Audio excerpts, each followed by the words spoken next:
the Auxiliary Board of Stan Hywet Hall and Gardens, celebrating over 65 years of unwavering love and support for the former Cyberling estate and carrying on their tradition of non nobis solum, not for us alone. Dedicated to the mission of supporting the management of Stan Hywet Hall and Gardens, Inc., by interpreting Stan Hywet as a cultural and educational center by raising funds to provide all possible financial support and promoting volunteer services.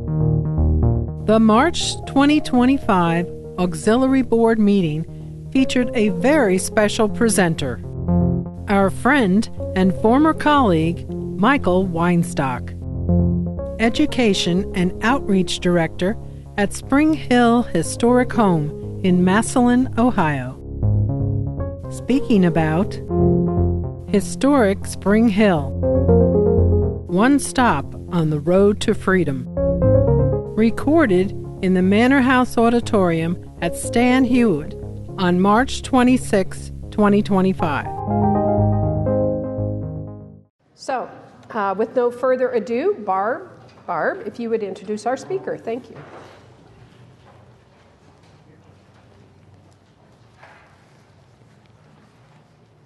Good morning. I'd like to introduce Mike Weinstock. He's no stranger to most of you. He spent 4 years here in Stan Hywet in tour services, and now he is the Spring Hill Education Coordinator responsible with tours, field trips, and education research. He has a master's in library science from Kent State, and he's talking to us about the Underground Railroad. Welcome, Mike.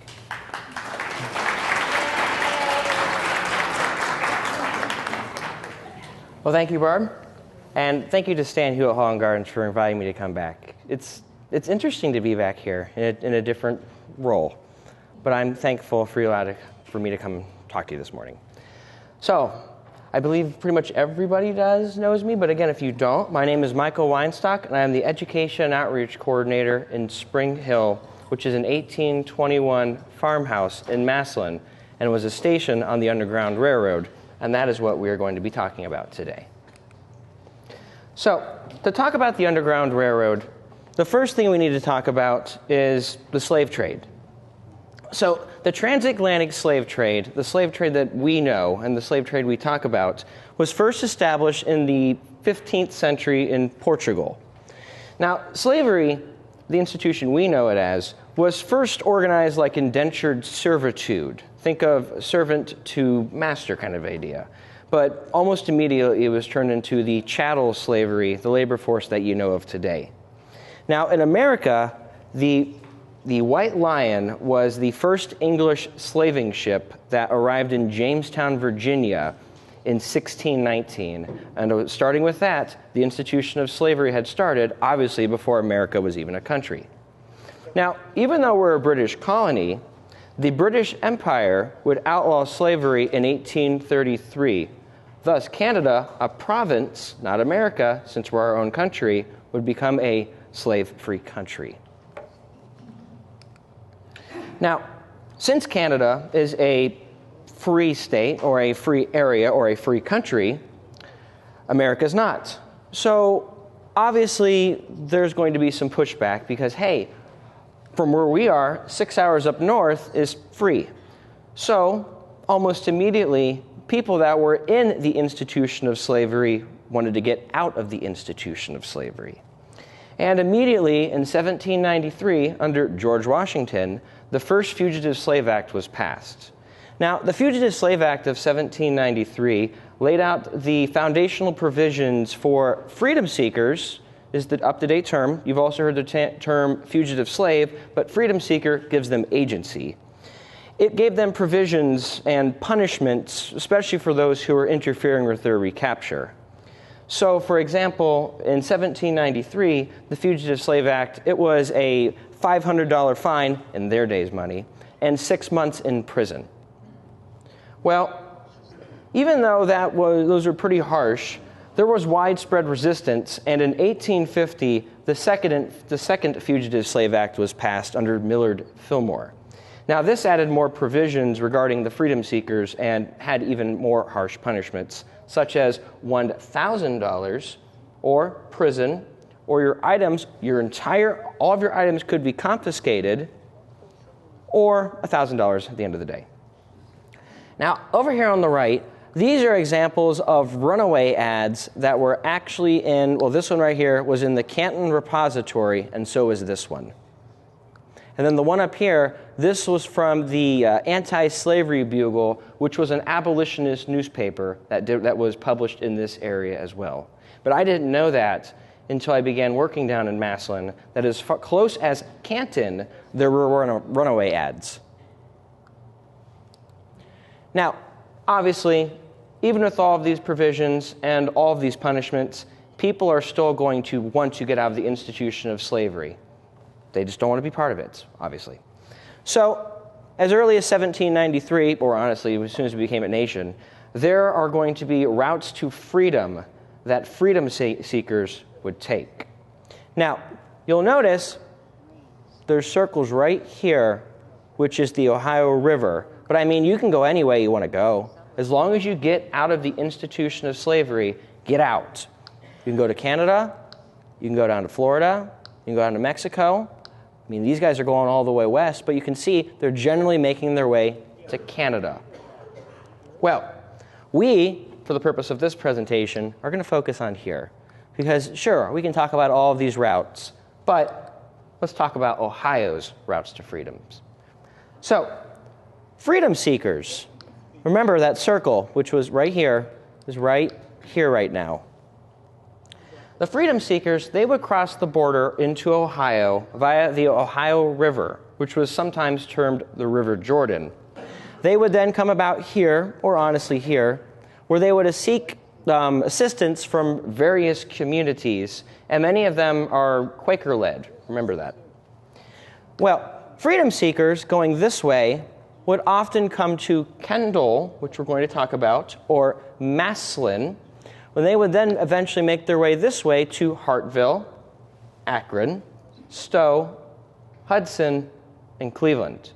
Now, the end goal for our freedom seeker was generally Cleveland, because they would go to the port of Cleveland, where they would generally be ferried across into Canada via Lake Erie. But you didn't have to. You could also continue up along the ports, maybe make your way up to Ashtabula.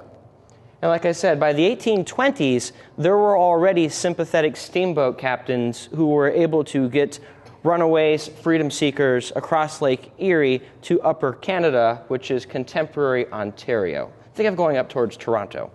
And again, get out. Well, speaking of Massillon specifically, Massillon, almost after being established in 1826, was very prominent and very active on the abolitionist movement and in the infancy of the Underground Railroad. So Massillon, our examples are in the 1840s, but they actually held meetings and seminars with high-profile and prominent abolitionists such as Frederick Douglass, William Lloyd Garrison, and Lucretia Coffin Mott. Now, figure like Lucretia Mott, she's in the early days of women's suffrage as well, and Massillon was hosting all of it. And then here to my left, this is an example, again, from the Anti-Slavery Bugle, which I mentioned a couple slides back. Besides posting runaway ads to kind of show them, again, they weren't doing it, but like, look at this bad stuff people are doing, they also hosted great anti-slavery conventions in Massillon, and these are the people who would have been visiting.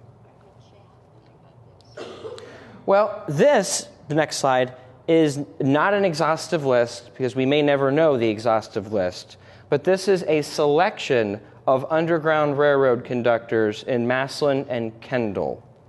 Now, if you're wondering what is Kendall, we're going to be talking more about that here in a minute, but think about Massillon as well.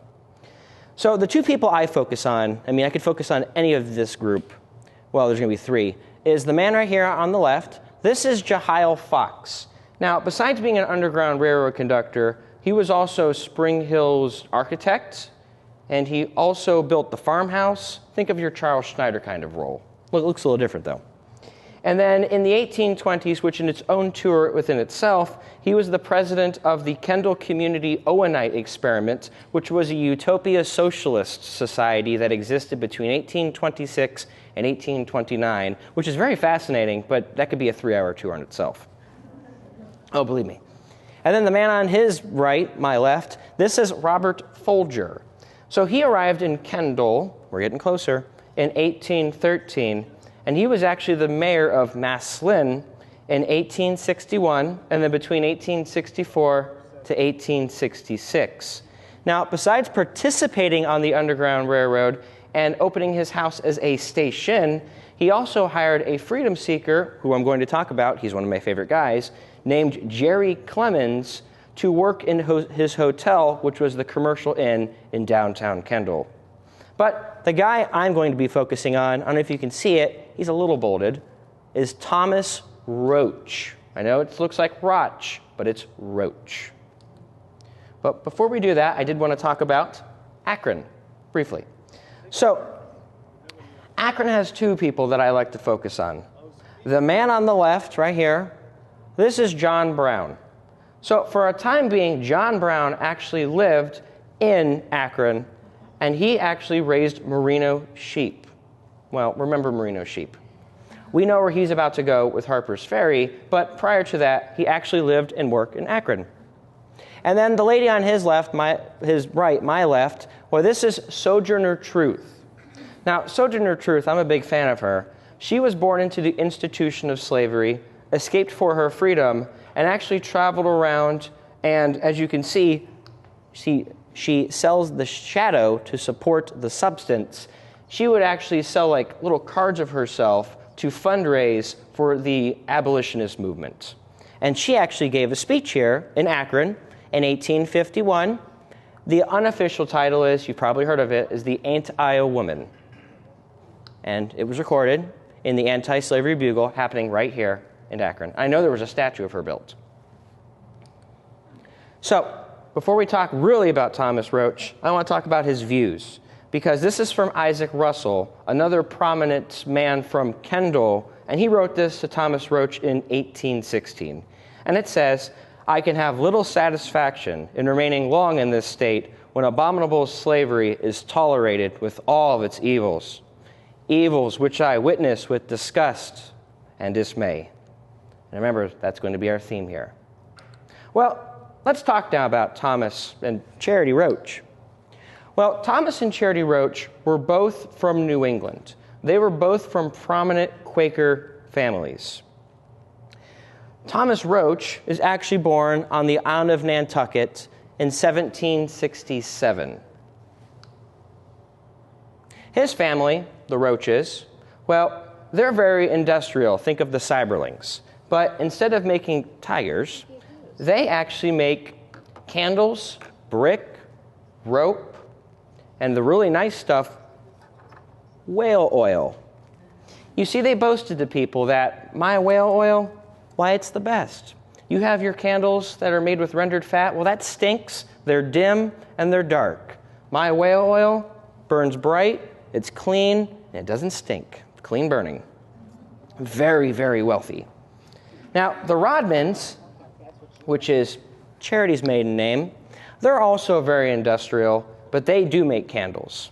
But both of these families are quite low off and are quite connected.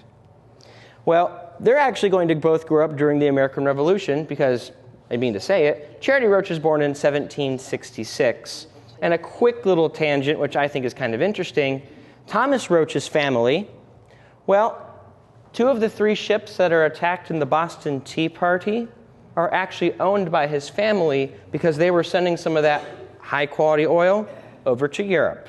On the way home, they brought home some tea, and you know where that story goes. Which is interesting that down at Spring Hill, down in Maslin, indirectly, we are connected to the Boston Tea Party, and we're referenced because Thomas Roach is the little boy in the story. Kind of cool. Now, Thomas and Charity Roach are married May 6th, 1790. Now, they are going to be living in various places before they're going to be making their way to Ohio. The first place they're going to be living is the island of Nantucket. But in 1791, they are going to move to New Bedford, Massachusetts, where Thomas is going to join his family at the whale oil business. And he is going to become tremendously wealthy. Remember that. But he is very philanthropic in his nature. Thomas and Charity help build the community. They help people in the community. And they're also going to really start talking to people about, how can I help you? How can I help you? They're very philanthropic, give a tremendous amount of money away. Well, they are going to make their way from New Bedford to Hartford, Connecticut in 1800. There was a new opportunity that was starting to boom, and it was called Merinomania. If you've ever wanted to know all about sheep, they did.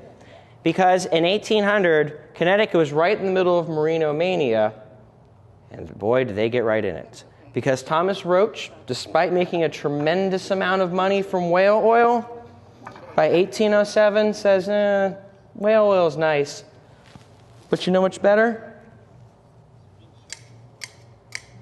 Raising sheep, and thus he shall purchase merino sheep. Now, his flock, which again could be a tour within itself, is going to grow from 2 to 408 merino sheep. It's a lot of sheep. Now, before we're done, there'll be thousands, but we're still only at 400. But you know what? There is a little bit of a pickle, because this entire time, Charity is actually quite sickly and quite frail. So even back in the 1790s, she actually caught smallpox. Now, she survived, but again, it's an ailment. And in 1807, right around the time they purchased their merino sheep, she is actually going to catch something called spotted fever, which we can compare the conditions to the bubonic plague. And what is her medicine? Brandy, bloodletting, and blistering. Oh, it's all bad. Oh, it's terrible, because we have her journals. Well, they are able to, with that money, afford to go to the best doctors. And one of the doctors they go see is in Philadelphia, named Benjamin Rush. That is Declaration of Independence Benjamin Rush. And he recommends bloodletting. And you know what? If this isn't working for you, how about a change of scenery? How about you go to a warmer climate? New England just isn't for you. Well, where do you want us to go, Dr. Rush? He recommends they go down to Virginia. You know, Thomas, you can raise your sheep. Charity, you don't have to deal with winters or ocean breezes anymore. No, Dr. Rush, if we go down there, we, as Quakers, are going to run into something we do not agree with called the institution of slavery. As I've been hinting this whole time. But you know, when they do return home, in 1809, they do hire themselves a farmhand to take care of the sheep so Thomas can take care of Charity. And his name is Arvine Wales. And if you've been down in Massillon, what is that street called? There you go.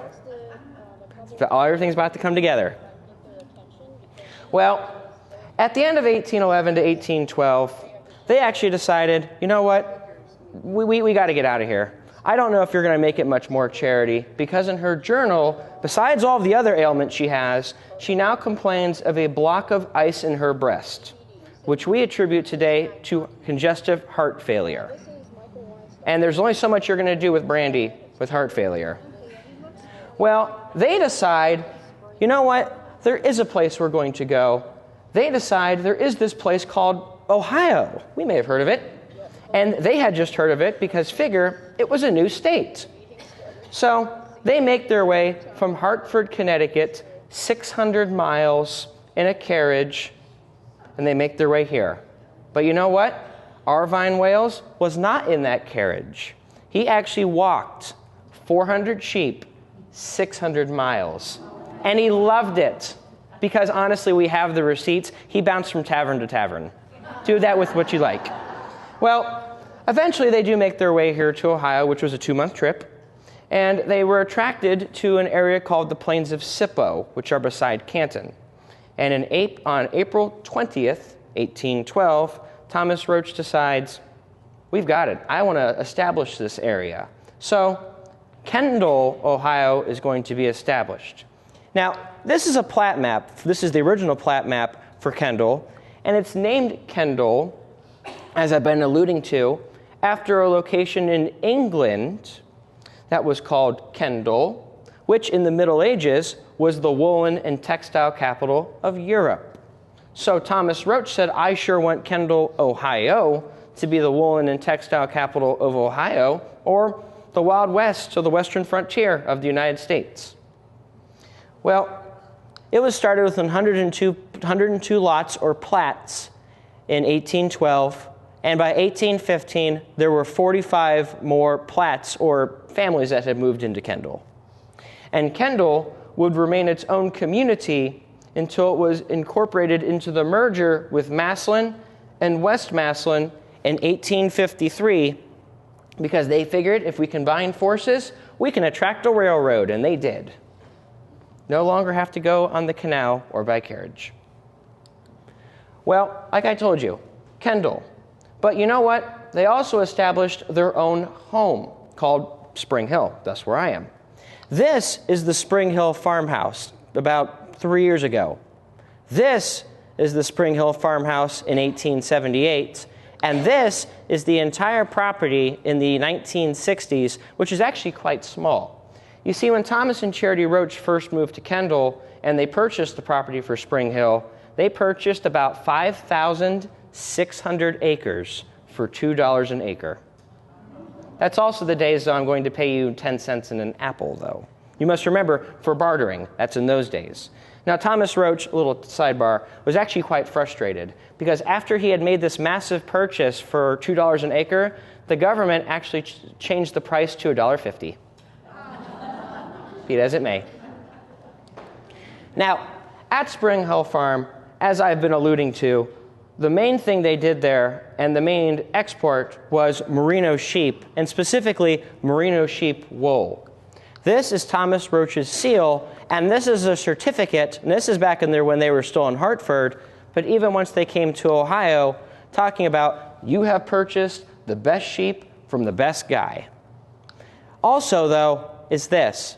Now, this is a little bit later for our story, but it's something interesting to point out. This is the milk house, because besides Spring Hill Farm, they also established Spring Hill Dairy.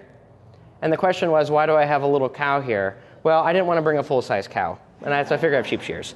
But they had sheep, they had dairy, they also grew acres and thousands of acres of Clausen wheat, which was the best variety. Well, at Spring Hill Farm, they had their Quaker sentiments, what is a Quaker? Well, it's a proto-evangelical Christian movement which arose in England in the 17th century. That's a really big definition for you. To put it broadly, Quakers believe that everybody has the ability to see the light of God from within. Now, Thomas and Charity Roach, even before coming to Ohio or Kendal, he was very involved, like I said, in the community. And he even served on Quaker yearly meeting committees. And one of the things he focused on was the aid and emancipation of slaves. And Quakers in general, besides Thomas and Charity, well, they are anti-war and anti-slavery. This is the Quaker meeting house, which is established in 1814 in Mount Pleasant, Ohio, down by West Virginia today. Little tangent information, Mount Pleasant's a much better name, because when it was first established, I think in 1809, 1810, it was actually called Jesse Bobtown. This is much better. It was, guess what the guy's name that started it. And then over here, this is George Fox. He was the leader of the early Friends movement or Society of Friends. So he's the founder. So Quakers, they, specifically Thomas and Charity, well, here at Spring Hill Farm, they protest slavery. Any business, any venture, anything that profits off somebody's back for slavery. So, for example, the Roaches actually took up beekeeping in their Spring Hill farmhouse, and you'll see right here, they actually kept bees in the attic of their farmhouse. I know. Well, the reason for that is the bees have a better chance of surviving in the attic, heat rises, and right about here, obviously we're not looking at anything, but there's actually a bedroom for domestic staff who would be able to harvest the honey, the beeswax, or the honeycomb, and do it yourself. And Charity Roach actually took it a step further. Well, she actually kept a poem on her at all times that was titled On Sugar, talking about the evils of slavery. Always there to remind her. Well, they took it a step further, because besides protesting it, they participated. And as early as 1817, we believe, but as early as 1820, we know that Spring Hill was a station on the Underground Railroad, because there was a teenage boy, a freedom seeker, named George Duncan, who actually sought refuge at Spring Hill in 1820. And we're pretty thankful at Spring Hill, because after he had gone through here, he made his way up towards Bainbridge, where he actually wrote Thomas Roach a letter thanking him for his hospitality and warmth. And it's very interesting that we have this document, because he talks about his alias, which was Jack, and he also asked Thomas to help a teenage girl named Edie to meet him in Canada and avoid a man named Samuel Sprague, who was actually his owner. And we have all this documentation from George Duncan, which is interesting, having a primary document from a freedom seeker who is literate, and he references Thomas Roach. That is actually the first page of the letter. It's a 3-page document. It's been transcribed online. I don't read it because I don't have the right voice to give to a freedom seeker, but it is back on the big rat card as well in the back corner, so you can check it out. Charity Roach, well, so she also was very adamant. Less direct, but writing about it. So remember, she's very, very sick, but she wanted to help however she could. Now, I can read her letter, and she wrote to her sister Anna in 1821, "Night before last, we had a consignment of 2 Negro men and a little boy fleeing for their liberty to Canada. Poor things. They excited so much sympathy and so prey upon my feelings that I should be glad to have little of their company. After provisioning, we posted them away and were truly glad to be released so soon. We provided provisions to last them to Painesville if they are only prudent. A truly tragic trait in the character of a free people is the circumstance of the poor Negroes in this land, but I fear they will not be much better off in Canada." Again, she wanted to help however she could, and she knew it was a terrible situation, but she is quite ill this whole time. Now, freedom seekers at Spring Hill, they could obviously hide anywhere on the property, but one of the places we point out specifically is the Spring House. This is the Spring House. Now, you'll notice there's a hill right here, thus the name Spring Hill, but there's a cellar right here. Freedom seekers could actually go underground and be hidden basically in the ground itself for a time being. And that is actually where we believe George Duncan and then eventually Edie Duncan, that's where they would get their refuge at Spring Hill. You didn't have to. Any of the buildings, or remember, thousands and thousands of acres is okay, but that's probably the safest place because I can bunker you down. Now, in later years, being the 1820s, you could also hide within the house itself, because Thomas and Charity Roach designed their house, this is a blueprint of the second floor, with a literal hiding place built into the eaves of the house where freedom seekers would hide. Blends right in, right like that. Well, if something bad ever happened, we can also get you out pretty quick, because this is the hiding place, but this is actually a door that bypasses the first floor of the house, going from the basement entrance to the second floor hiding place, and it bypasses everything. It's very steep, it's very narrow, it's very awkward, it's very safe. It is estimated between the years 1823 and 1824, we have concrete evidence of at minimum 9 people going through Spring Hill. But again, I don't know, you wouldn't want to keep a paper trail.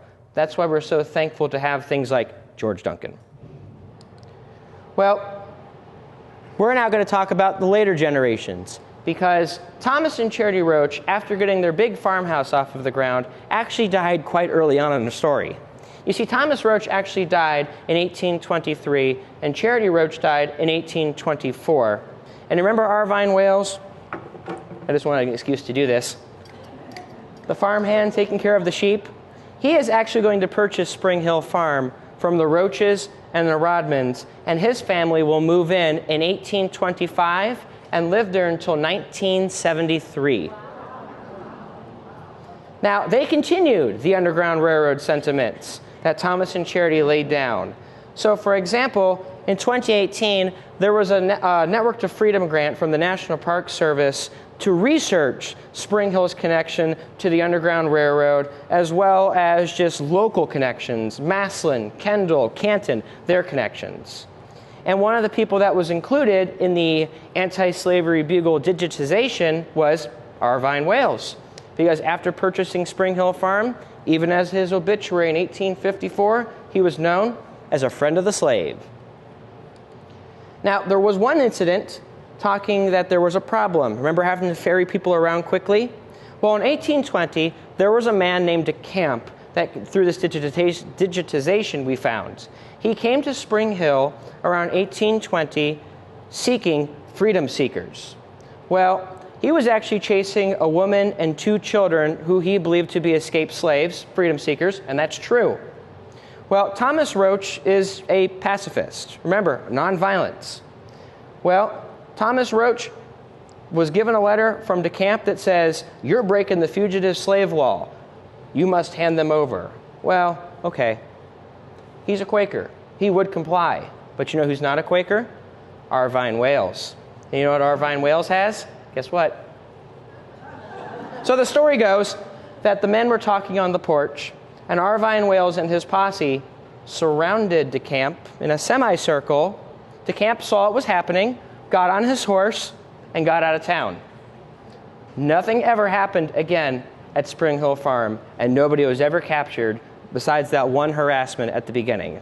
And the freedom seekers were able to be hidden in the spring house during that time and were kept safe. Now, let's talk about the Wales family. So they are the ones who are going to take over Spring Hill Farm after Thomas and Charity. This is Arvine Wales. He is the man that walked 400 sheep, 600 miles, and loved it. So he was also active in the abolitionist movement. So, for example, in the 19th century, one of the third parties was the Liberty Party, which was one stance and was pro-abolition. Arvine Wales was the only Massillon representative to the Northern Ohio Liberty Association in 1847. So again, just as Thomas and Charity laid down the foundation, he continued it as well. And his son, right here, love the beard, that is Arvine Chaffee Wales. He is going to inherit Spring Hill Farm upon his father's death in 1854, and he was also very open in his opposition to slavery. So he actually wrote a piece in the Canton Repository in October of 1850 openly opposing the Fugitive Slave Act that I mentioned under Millard Fillmore.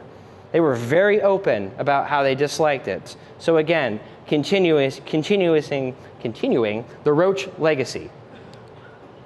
Now, I want to talk about this guy really quick. This is one of my favorite guys. This is Jerry Clemens. Remember I said Robert Folger?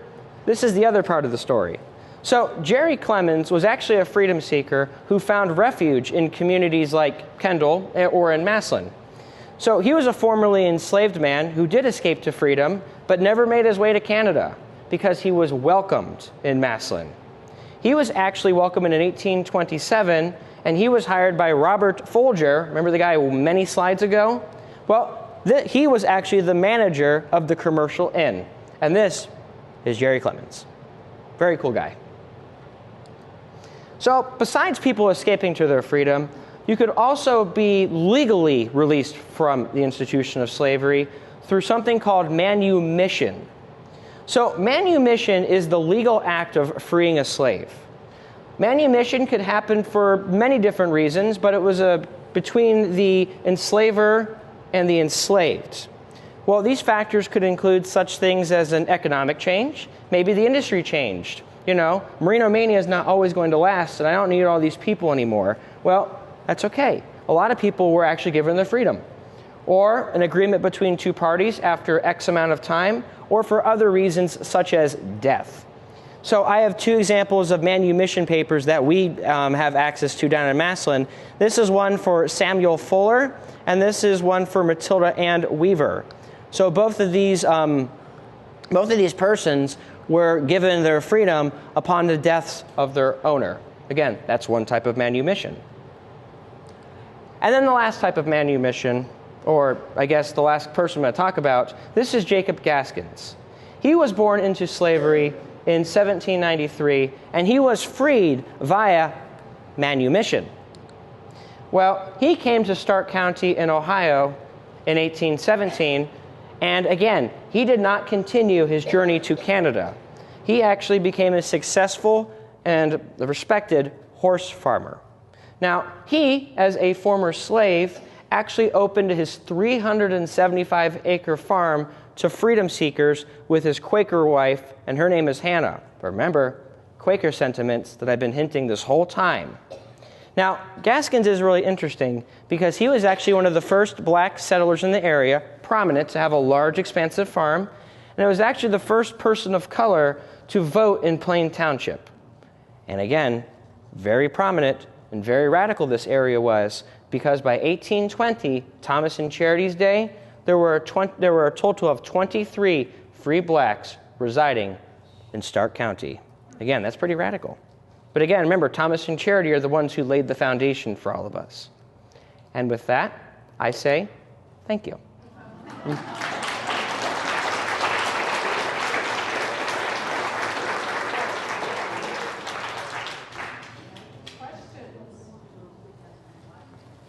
Wait. Michael, Yes. is there any tie between the name Kendall and Oberlin? Because Oberlin also has underground system, and the senior facility there is called Kendall. Well, through my research, I have not found any connection.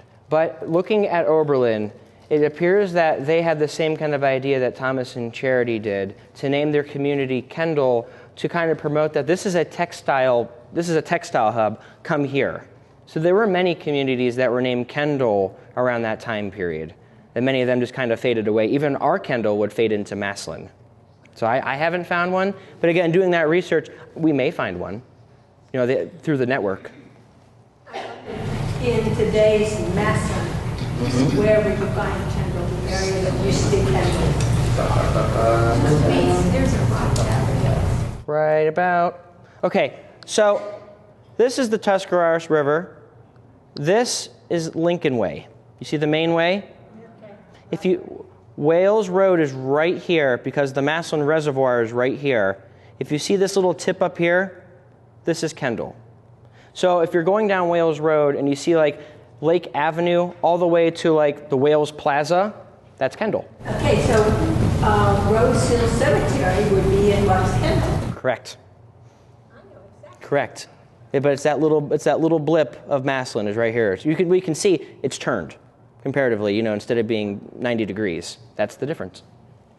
Did the people that were freed and that group, and the gentleman that voted, were they harassed? Yes.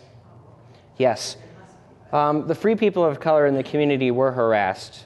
Ohio actually passed something in 1803 called Black Codes, which were very interesting and very awkward because, yeah, we're a free state, but you have to have something on your persons at all time that says you are a free person. And I, at any time, can stop you and say, show me your papers.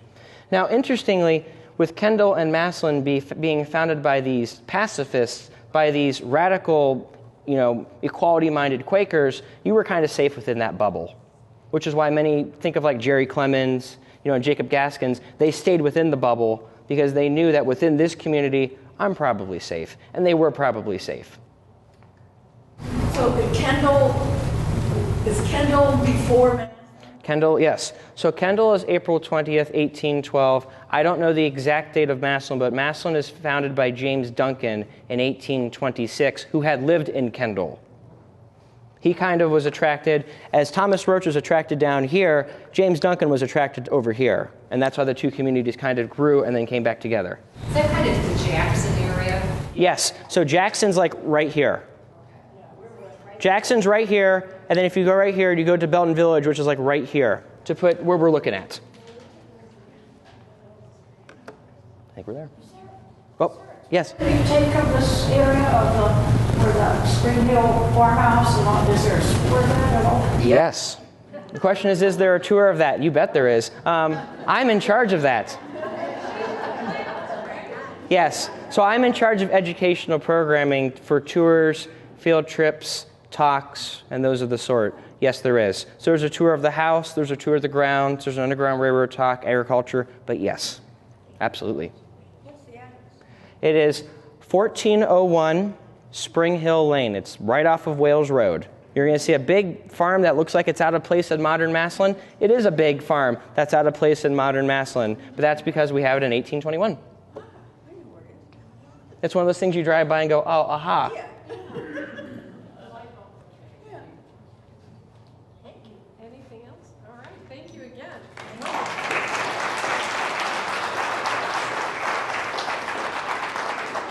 We thought you might like the history of rubber. I would. Thank you. It's never went away.